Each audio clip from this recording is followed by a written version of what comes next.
नमस्कार। आप देख रहे हैं अंबा नगरी डिजिटल न्यूज़ और आज है विशेष।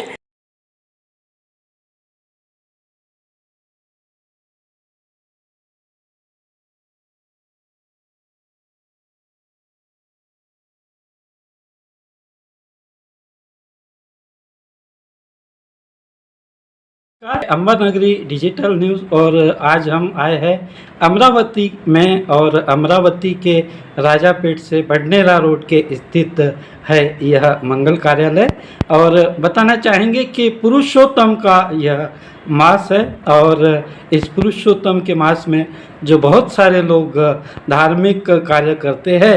आज हम बहुत ही खुश नसीब है। हमें सबसे पहले तो कई सारे लोगों को ये नहीं समझ में आया होगा कि ये पुरुषोत्तम का मास क्या है।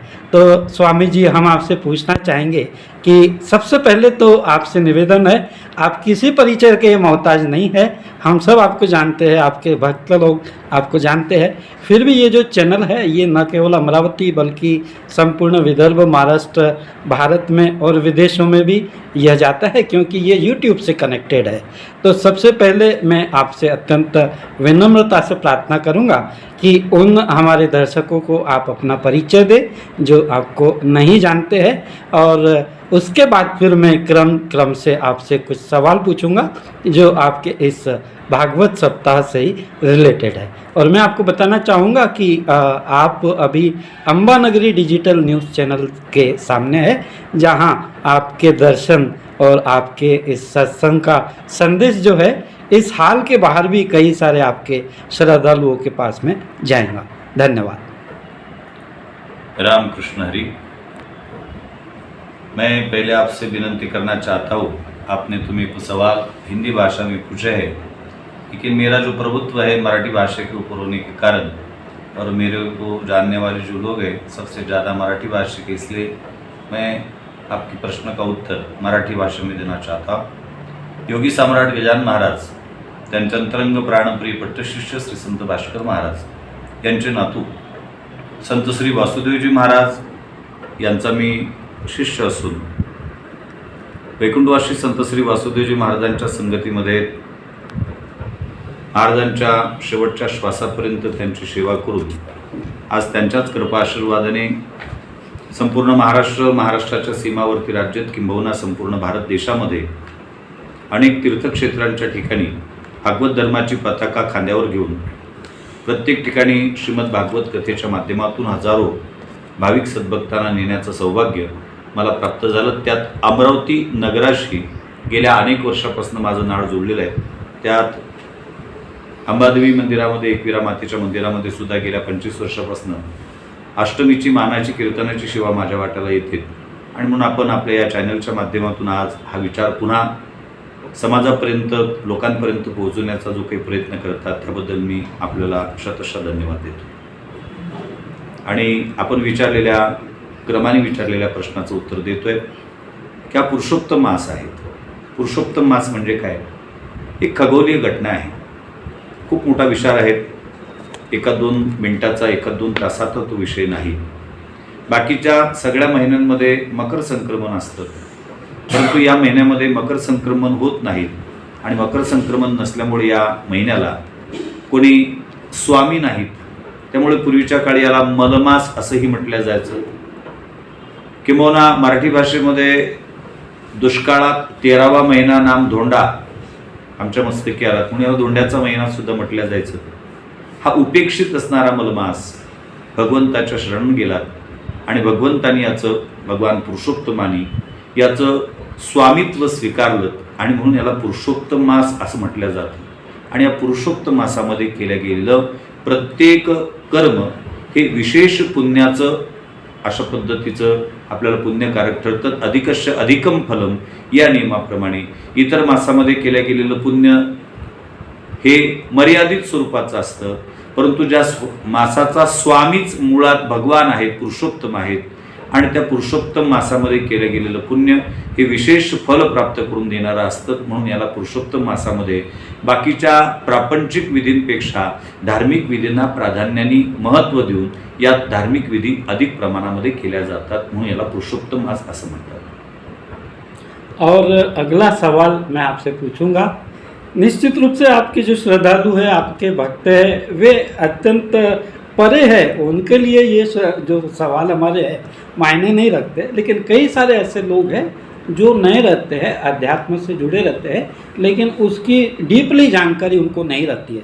तो जैसे कि हम देख रहे हैं कि परमहंस श्री संत रामनाथ स्वामी पायदळ दिंडी सोहळा समिति तरफे वाडोणा रामनाथ पुरुषोत्तम मास निमित्त श्रीमद् भगवत कथा ज्ञान यज्ञ सोहळा, और यहाँ देख रहे हैं कि ये 1/8/2023 से 8/8/2023 तक यहाँ आयोजित किया गया है।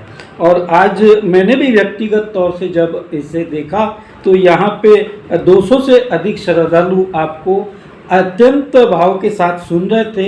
एक मिनट के लिए भी वो इधर से उधर नहीं हो रहे थे। मैं पूछना चाहूँगा आपसे उन लोगों के लिए कि ये जो भागवत सप्ताह रहता है ये क्या रहता है।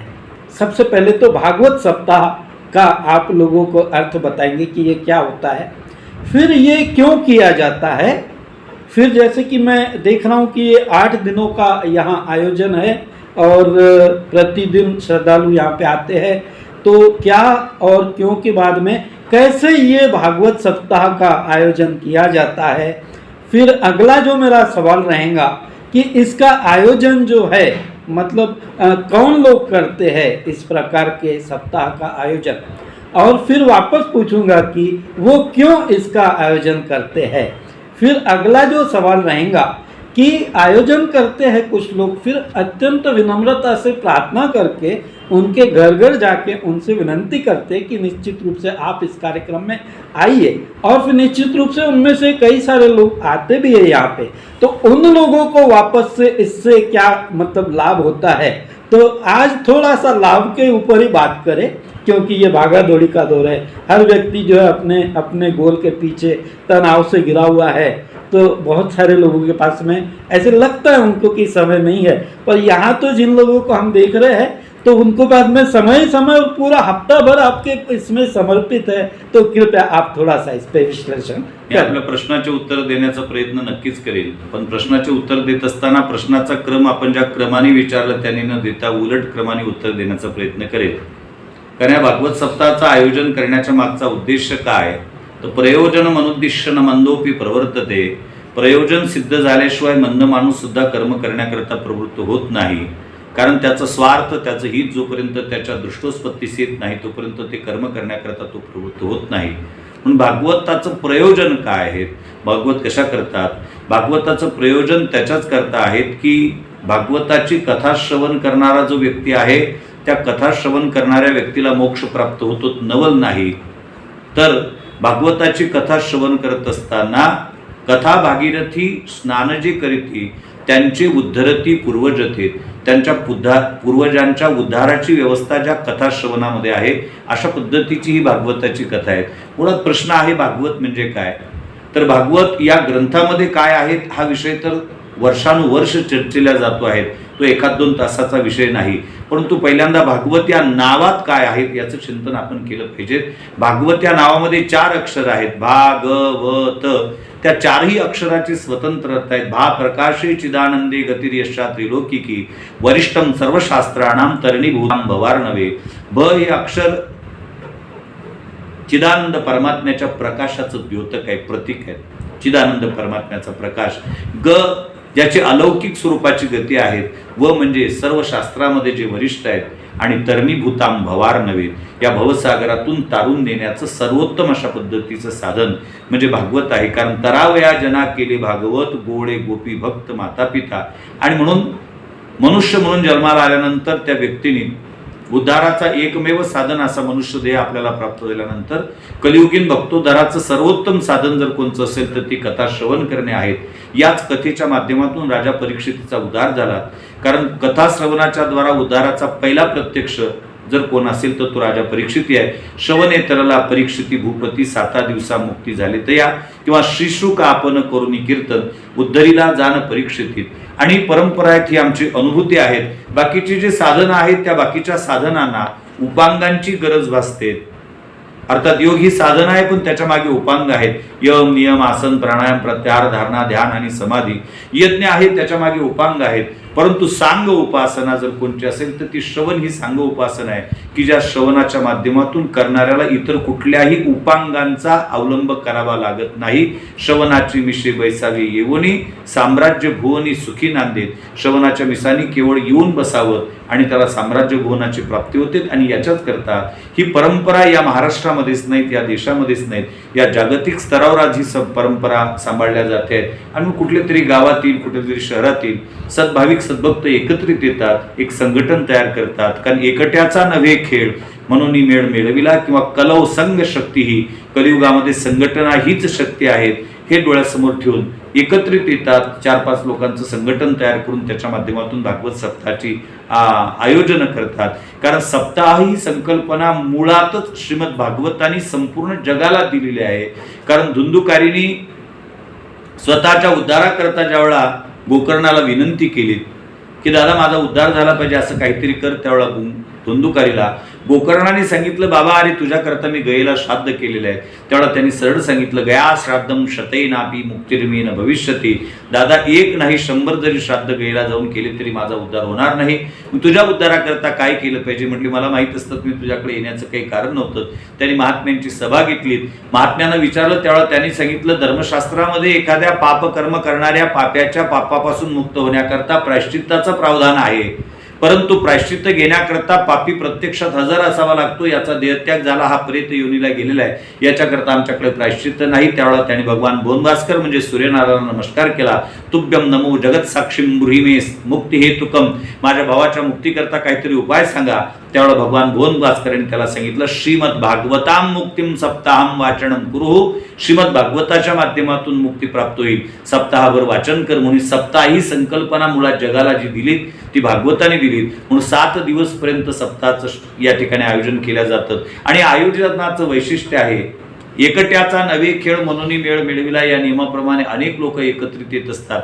परंतु या आयोजनामध्ये आयोजकांचाच उद्धार होतो अशातला भाग नाही. एकाच्या कैवाडे उगवी बहुतांचे कोडे. ज्या पद्धतीने पाऊस चातक नावाच्या पक्षाकरता पडत असतो, कारण चातकाची कनवे मेघू पाणी अशी धावे, ते तर चराचर आगवे निवाले जेवी. सगळ्या जगात त्याच्या माध्यमातून शांती होत असते.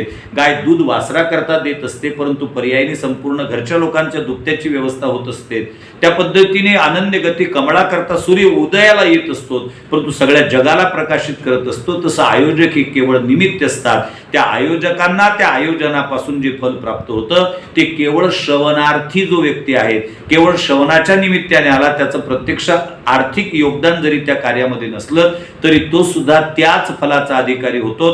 कारण ज्ञानोबा लिहितात समर्थाची पंक्ती भोजने तळिल्या वरिल्या एकची पक्वाने तेवी श्रवणे अर्थे पठने मोक्षुची लाभेल. एखाद्या समर्थ माणसाच्या घरी पंगत आहे पण बसवण्याकरता जागा एकत्रित नाही, म्हणून खालच्या फ्लॅटमध्ये 20 बसवले आहेत, वरच्याच्यात 20 आणि याच्याकडे 10 बसवलेले आहेत. 3 मजल्यावर जरी पंगत असली तरी श्रीमंताची जर पंगत असेल तर 3ही मजल्यातल्या पंक्तीमध्ये ज्या पद्धतीने पक्वान्न सारखेच असतात त्या पद्धतीने श्रवण करणाऱ्याला, पठन करणाऱ्याला आणि अर्थ सांगणाऱ्याला समान फल देणारा ग्रंथ जर कोणता असेल तर तो श्रीमद भागवत आहे. आणि म्हणून असा काही गैरसमज करून घेता कामा नये. 7 दिवस श्रवण केलं तरच त्याचं फल प्राप्त होते. यथा नुशक्ती सहकार्य करावं आणि जितका वेळ देता येईल तितका वेळ देऊन आम्ही कथेचं श्रवण केलं पाहिजे. एखाद्या व्यक्तीच्या जीवनामध्ये कथा श्रवण करण्याचा योग येतच नसेल तो त्याचा दोष नाही, तो त्याच्या प्रारब्धाचा दोष आहे. परंतु कथा श्रवण करण्याचा योग आल्यानंतर सुद्धा जर एखाद्याच्या व्यक्तीच्या मनामध्ये कथा श्रवण करण्याची इच्छा होत नसेल मग मात्र नक्कीच त्याचा दोष त्या ठिकाणी मानला जातो. आणि म्हणून कथा श्रवण करण्याचा पुरुषोत्तम मासामध्ये योग आलेला आहे. आणि या पुरुषोत्तम मासामध्ये अधिक पुण्याची प्राप्ती करून देणारा हा मास आहे.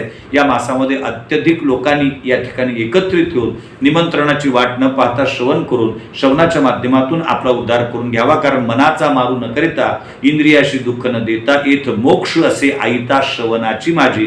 ज्ञानोबा मनाचा मार करण्याची गरज नाही, इंद्रियाला दुःख देण्याची आवश्यकता नाही.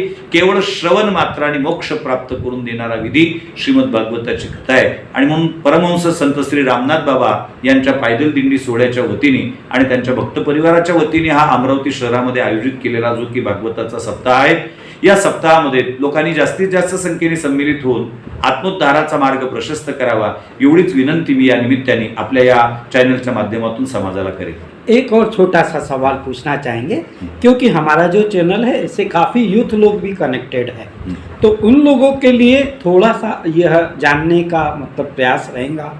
यहाँ पे जैसे हम देख रहे हैं कि प्रवक्ता भागवताचार्य ह भ प गु माननीय श्री ज्ञानेश्वर महाराज वाघ, और ये नीचे हम देख रहे हैं ज्ञानेश आश्रम वारी भैरवगढ़, ये आपका पता ठिकाना इसमें दिख रहा है। और इसमें ये जो ह भ प गु है, इसका यदि आप हमें थोड़ा सा अर्थ बता पाए। फार चांगला प्रश्न विचारलाय। याच्यामध्ये ह भ प हा शॉर्ट फॉर्म आहे, याचा लॉंग फॉर्म आहे हरी भक्ती परायण. हरिनाम परमात्म्याची भक्ती करण्यामध्ये जे परायण आहेत त्यांच्या समोर लावल्या जाणारी ही उपाधी आहेत, आणि त्याच्या पुढे जो गु आहे हा गुरुवर्य या अर्थाने वापरण्यात आलेला आहे. हरिभक्ती परायण गुरुवर्य भागवताचार्य ज्ञानेश्वर महाराज वाघ असा त्याचा अर्थ आहे. आणि पुढे जो पत्ता दिलेला आहे ज्ञानेश आश्रमवारी भैरवगड. आम्ही 12 महिने कार्यक्रम करतो आणि त्या कार्यक्रमाच्या माध्यमातून जे काही मिळकत त्या ठिकाणी एकत्रित होते त्याचा विनियोग संसाराकरता न करता त्याचा विनियोग सुद्धा पारमार्थिक कार्याकरता व्हावा म्हणून मी ज्यांचं बोट धरून परमार्थ शिकलो ते वैकुंठवासी संत श्री वासुदेवजी महाराज यांचं स्मृती मंदिर भव्य प्रमाणात त्या ठिकाणी उभारण्यात आलेलं आहे. ज्या मंदिरामध्ये महाराजांच्या अवतीर्णोत्सवाचा कार्यक्रम होतो, महाराजांच्या पुण्यतिथीचा कार्यक्रम होतो, सगळ्या संतांच्या पुण्यतिथ्या देवाच्या जयंत्या त्या ठिकाणी साजऱ्या केल्या जातात. आणि प्रामुख्याने सर्वोत्कृष्ट सर्वसमावेशक सर्वहितकारी सर्वानुकरणीय संपूर्ण जगताने आषाढभूत नजरेने जिच्याकडे पाहून जिच्या ज्ञानसौंदर्यावर भाडून जिला आत्मसात करण्याचा प्रयत्न करावा अशी एकमेवा द्वितीय असणारी जी संस्कृती आहे ती भारतीय संस्कृती आहे. परंतु त्या भारतीय संस्कृतीला दिवसेंदिवस पाश्चिमात्य संस्कृतीचं ग्रहण लागते. चंद्र सूर्यादिकाला लागलेलं ग्रहण एका दिवशी सुटतं, पण भारतीय संस्कृतीचं ग्रहण सुटण्याचं नावच घेत नाही. अशा स्थितीमध्ये या संस्कृती रक्षणाकरता बालमनावर संस्कार व्हावेत ही काळाची पावलं ओळखून वैकुंठवासी संत श्री वासुदेवजी महाराजांनी जी की बालसंस्कार शिबिर नावाची चळवळ उभारलेली आहे त्या शिबिराचं त्या ठिकाणी पालन 1 मे ते 20 मे या कालखंडामध्ये त्या ठिकाणी केल्या जातात. आणि समग्र महाराष्ट्रातून त्या ठिकाणी 500 ते 700च्या वर विद्यार्थी त्या ठिकाणी 20 दिवसाकरता निवासाला असतात. आणि त्या निवासी विद्यार्थ्यांची विनामूल्य व्यवस्था आमच्या ज्ञानेश आश्रमामध्ये त्या ठिकाणी केल्या जाते. त्या ठिकाणी विद्यार्थ्याला फी नाही आणि शिक्षकाला पगार नाही. आणि या ठिकाणी आलेले विद्यार्थ्यांची संपूर्ण औषधोपचारासहित आणि पुस्तकासहित व्यवस्था ज्ञानेश आश्रमाच्या माध्यमातून केली जाते. म्हणून आपल्या चॅनलच्या माध्यमातून मी आपल्याशी जुळलेल्या सगळ्या भाविक सद्भक्तांना आवाहन करेल की आपण एकदा तरी त्या स्थळाला भेट द्यावीत आणि निसर्गरम्य अशा त्या स्थळाचं अवलोकन त्या ठिकाणी करावं. कारण सातपुड्या पायथ्याच्या पर्वतरांगेत अगदी पायथ्याशी समर्थ रामदास स्वामींच्या हस्ते प्रस्थापित झालेल्या हनुमंताच्या मूर्तीच्या जवळ आमचा हा ज्ञानेश आश्रम आहे. वान नावाची नदी आहे, त्रिवेणी संगम आहे, आड नदी आहे, वान नदी आहे आणि त्या ठिकाणी गोमती नदीच्या संगमावर हा आश्रम बसलेला आहे. आणि त्या ठिकाणी असे विविध अंगी धार्मिक कार्य त्या ठिकाणी होतात. चातुर्मास्य महोत्सवामध्ये जाणाऱ्या दिंडींची चहापानाची फराळपानाची व्यवस्था, इतर वेळा इतर भाविक सद्भक्तांची व्यवस्था आणि शेकडो विद्यार्थ्यांच्या मार्गदर्शनाची व्यवस्था, आध्यात्मिक शिक्षणाबरोबर शालेय शिक्षण सुद्धा देण्याची व्यवस्था ज्ञानेश आश्रमाच्या माध्यमातून केल्या जाते. आणि त्या ज्ञानेश आश्रमामध्ये सुद्धा आपण सादर निमंत्रित आहात. आपण त्या ठिकाणी यावं. निश्चितच ज्ञानेश आश्रमाचा संपूर्ण परिसर आणि भक्त परिवार आपल्या स्वागताकरता तत्पर आहे. वापस से 2 छोटे क्वेश्चन है जो यूथ विंग जानना चाहेगा। कई बार हम जब कहीं बाहर गांव जाते हैं और हम उन्हें बताते हैं कि हम अमरावती के निवासी हैं, तो वे हमें अत्यंत सम्मान देते हैं, बहुत बड़ा मान देते हैं। वो कहते हैं कि अमरावती जो निवास है, यहाँ पे अम्बा देवी का जो मंदिर है, यहाँ पे एकवीरा देवी जी का जो मंदिर है, तो भगवान श्री कृष्ण जी का इससे कनेक्शन है। फिर वापस से वे बताते हैं कि अमरावती के पास में ही जो एक कौंडिन्यपुर भी एक बहुत अच्छा तीर्थ स्थल है, तो इसके बारे में यदि आप उनका कनेक्शन यदि आप बता पाएँ। आपण फार चांगला प्रश्न विचारलाय कौंडिन्यपूर क्षेत्राच्या संदर्भातला. हा कौंडिन्यपूर क्षेत्राचा जो इतिहास आहे हा स्वतंत्र सप्ताहाचा विषय आहे. भारतीय पौराणिक इतिहासाचा ज्यावेळेला आपण दांडोळा घेतो त्यावेळेला प्रामुख्याने गोष्ट आपल्या लक्षात येईल. भारतीय पौराणिक इतिहासातील जे की गणमान्य सूर्यवंश वा चंद्रवंशातील पराक्रमी राजा आहेत त्या सगळ्या पराक्रमी राजाशी नात्याने हा विदर्भ जोडला गेला तो कौंडिन्यपूरच्या माध्यमातून. हे अमरावती शहर अमरावती जिल्हा जोडला गेला तो कौंडिन्यपूरच्या माध्यमातून. मला तुम्हाला सांगितलं पाहिजे मर्यादा पुरुषोत्तम भगवान रामचंद्र यांची आजी म्हणजे दशरथ राजाची आई अज राजाची पत्नी स्वरूप सुंदरी इंदुमती ही कौंडिन्यपूर नरेशाची कन्या होती. त्याचप्रमाणे ज्याच्या नावावरून आपल्या देशाला भारत हे नाव पडलं त्या भरत नावाच्या राजाच्या तिन्ही पत्न्या कौंडिन्यपूर नरेशाच्या कन्या होत्या. एवढंच नाही तर ज्यांनी एका आचमनामध्ये समुद्र प्राशन केला त्या महर्षी अगस्तीजीची पत्नी लोपामुद्रा कौंडिण्यपूर नरेशाचीच कन्या होती, ज्याने वृत्रासुराच्या वधाकरता स्वतःच्या अस्थी इंद्राला समर्पित केल्या. त्या महर्षी दधीचीची पत्नी सुवर्षा कौंडिण्यपूर नरेशाचीच कन्या होती. त्याचप्रमाणे इतिहास प्रसिद्ध आख्यान नल दमयंती, त्यापैकी दमयंतीच माहेर श्रीक्षेत्र कौंडिण्यपूर होतं. एवढंच नाही तर अनेक स्त्रीरत्न आणि नररत्नाला जन्माला घालणारी खाण आहे. आईसाहेब रुक्मिणी देवी यांचं जन्मस्थळ श्रीक्षेत्र कौंडिण्यपूर. भगवान श्रीकृष्ण परमात्म्याची बाल सखा अर्थात सुदामजी यांची पत्नी सुशीला हिचं माहेर सुद्धा श्रीक्षेत्र कौंडिण्यपूरच होतं. नाथ संप्रदायाचे चौरंगीनाथ, त्या चौरंगीनाथांची जन्मभूमी हे सुद्धा कौंडिण्यपूरच आहेत. वारकरी संप्रदायाचे फार मोठे संत सदाराम महाराज यांना भगवान पांडुरंग परमात्म्याचा सगुण साक्षात्कार झाला, त्या सदाराम महाराजांची जन्मभूमी श्रीक्षेत्र कौंडिण्यपूरच होती. नवे नवे अनंत चतुर्दशी व्रताचे जनक महर्षी कौंडिन्य, त्या महर्षी कौंडिन्याची सुद्धा जन्मभूमी श्रीक्षेत्र कौंडिण्यपूरच होती. नवे नवे अलीकडच्या काळातले आधुनिक संत गाडगेबाबा यांच्या तपश्चर्येची भूमी कौंडिण्यपूर, वंदनीय राष्ट्रसंत तुकडोजी महाराज यांच्या तपश्चर्येची भूमी कौंडिण्यपूर. सद्यस्थितीमध्ये कौंडिण्यपुरात जे विठ्ठल रुक्मिणी आपल्याला पाहण्याकरता मिळते. तुकडोजी महाराज हयातवर त्या कौंडिण्यपूर संस्थानचे विठ्ठल रुक्मिणी संस्थानचे अध्यक्ष होते. सद्यस्थितीतली विठ्ठल रुक्मिणीची मूर्ती सुद्धा तुकडोजी महाराजांच्या हस्तेच त्या ठिकाणी प्रस्थापित करण्यात आलेली आहे.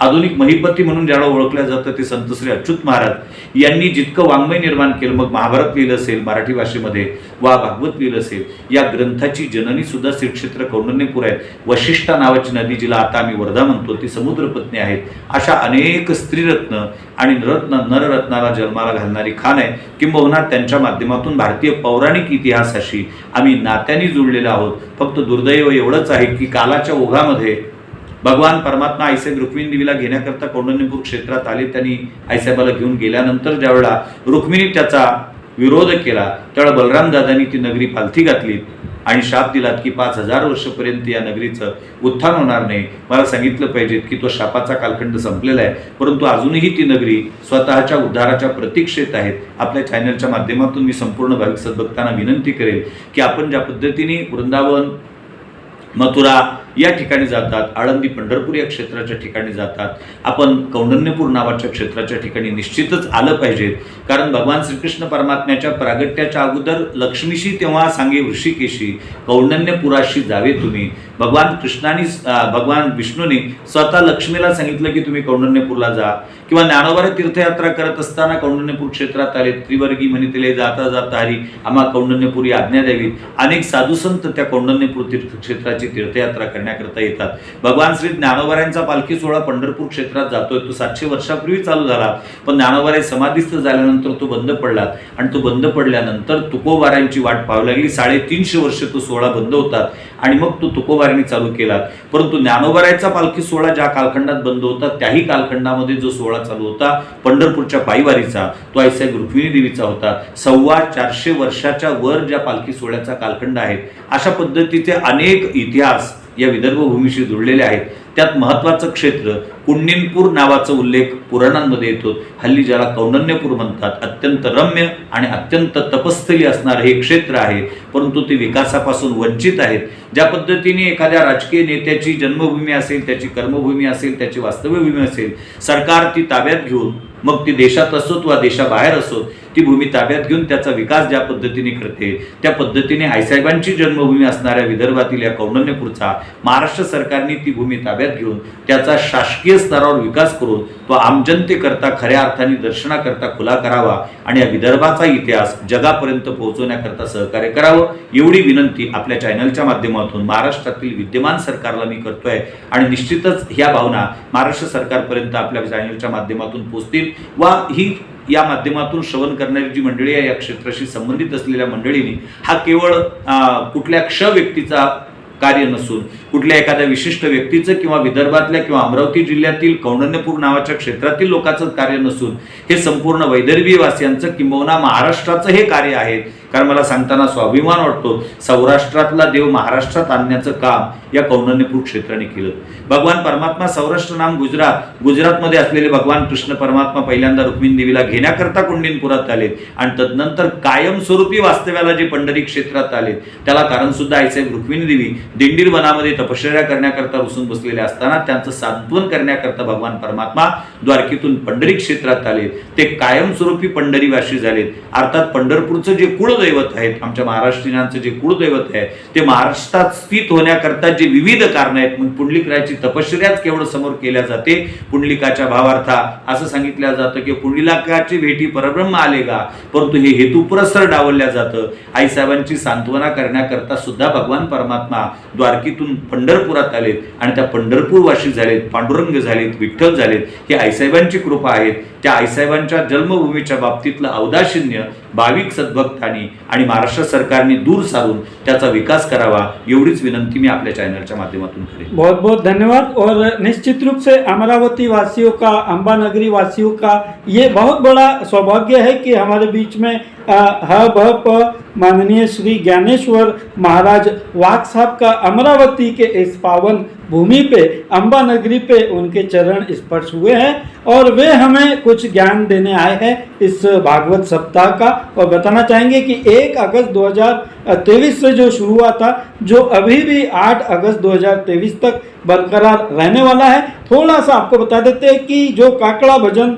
सकाळी 6 ते 7, उसके बाद में सकाळी भागवत 11 ते 1 व दुपारी 3 ते 5 इस प्रकार से है। और बीच का जो समय रहता है, जैसे 1 बजे यहाँ पे ये भागवत का कार्यक्रम होता है, उसके बाद में आए हुए सभी श्रद्धालुओं के लिए यहाँ महाप्रसाद का भी आयोजन होता है। बहुत बड़ी बात है, उन आयोजकों को भी बहुत बड़ा नमन है और उन श्रद्धालुओं को भी बहुत बड़ा नमन है जो निश्चित रूप से इस स्वर्णिम अवसर का वे लाभ लेते हैं। और बताना चाहेंगा कि ये जो कार्यक्रम है राजापेट से बडनेरा के स्थित, जो मैंने आपको एक पता बताया था, जय भारत मंगल कार्यालय, जी हाँ, जय भारत मंगल कार्यालय में जो बडनेरा रोड पे स्थित है, वहाँ यह कार्यक्रम होता है। और एक बहुत ही खास बात उन्होंने यहाँ हमें बताई है, 7 अगस्त 2023 सोमवार जो सुबह 8 बजे से 10 बजे तक यहाँ पर रात को 8 बजे से 10 बजे तक। ओके, दिनांक 7 अगस्त 2023 सोमवार को रात को 8 बजे से लेकर 10 बजे तक यहाँ कीर्तन का भी एक बहुत बड़ा आयोजन किया है। बहुत एक आनंद की अनुभूति होती है जो इस प्रकार की खोज करते हैं, आनंद की खोज करते हैं। निश्चित रूप से उन्हें यह आनंद यहाँ पर मिलने वाला है, क्योंकि इसके जो कीर्तनकार है वे भी कोई अलग नहीं है, माननीय श्री ज्ञानेश्वर जी महाराज वाक साहब का यह कीर्तन होने वाला है। और स्वयं उन्होंने आपको आमंत्रण दिया है, निमंत्रण दिया है। बस अभी तक तो हमें पता नहीं था, जिन लोगों को बस इस चैनल के माध्यम से जिन लोगों को पता लगा है, बस निश्चित रूप से अभी 2 कदम बढ़ा के हमको आना है और इस स्वर्णिम अवसर का अवश्य लाभ लेना है। अंबा नगरी डिजिटल न्यूज हे जो चॅनल आहे, या चॅनलला मी शतशः धन्यवाद देतोय, कारण प्रबोधनकाराची वाणी आणि पत्रकाराची लेखणीच मी आतापर्यंत महत्त्वाची मानत होतो। वेगवान धावणारं हे एक माध्यम आहे। या माध्यमातून तुम्ही केवळ विचार नाही तर प्रत्यक्षात मला त्या समाजापर्यंत पोहोचवण्याचं जे कार्य करता आहात, अशीच उत्तरोत्तर प्रगती आपल्या चॅनलची होत राहोत आणि भगवान परमात्मा आपल्याकडून अशाच मानवतेच्या सर्वांगीण विकासाचे कार्यक्रम करून घेत असताना आपल्याला व आपल्या संपूर्ण अनुयायांना उदंड आयुरारोग्य प्राप्त करून देवोत, हीच अंबा नगरीमध्ये एकवीरा मातेच्या चरणी, अंबा मातेच्या चरणी, रुक्मिणी देवीच्या चरणी प्रार्थना करतो आणि माझ्या वाणीला याच ठिकाणी विराम देतो। बहुत बहुत धन्यवाद। और बताना चाहेंगे कि बहुत बड़े कार्य जब होते हैं, निश्चित रूप से एक भागवत सप्ताह का आयोजन, यानी ये एक शादी से भी बहुत बड़ा कार्यक्रम होता है, क्योंकि शादी भी तो आजकल 2-3 दिन में निपट ही जाती है, पर ये 8 दिन का कार्यक्रम है, तो निश्चित रूप से ये शादियों के माफी की कार्यक्रम है। तो न केवल आपका बल्कि उन आयोजकों का और उन सेवादारियों का भी हम यहाँ धन्यवाद अदा करेंगे जो इसके लिए सेवाएं देते हैं। मैं यहाँ दिखाना चाहूँगा कि निश्चित रूप से इनके साथ में सेवा में जो इनके श्रद्धालु यहाँ बैठे हैं, ये एक छोटी सी झलक हम आपको उनकी दिखा रहे हैं। और बहुत बहुत धन्यवाद कहना चाहेंगे, आज आपने अंबा नगरी डिजिटल न्यूज़ चैनल के माध्यम से समस्त अमरावती वासियों को जो भागवत का यह संपूर्ण महत्व बताया, उसके लिए आपका बहुत बहुत धन्यवाद। रामकृष्ण।